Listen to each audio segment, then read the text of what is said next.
பாதை வழி மாறி போகுமோ, பயணம் முடிந்திடுமோ, சோகம் முன் நெஞ்சில் மூழ்குமோ, சொந்தம் கை தருமோ.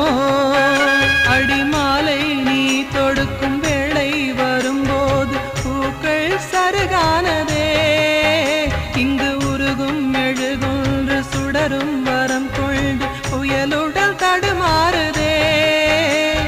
பாலுடன் மென்மையாய் கலந்த சோகங்கள் பெண்மைக்கு நிரந்தரமா, மானுட வேதங்கள் யாவிலும் வேதங்கள் உண்மைக்கு வழிவிடுமா. சிறகே இல்லாத பூங்குருவி ஒன்று வானத்தில் தவிக்கிறது, துடுப்பே இல்லாத படகு ஒன்றை இன்று ஆழ்கடல் துடி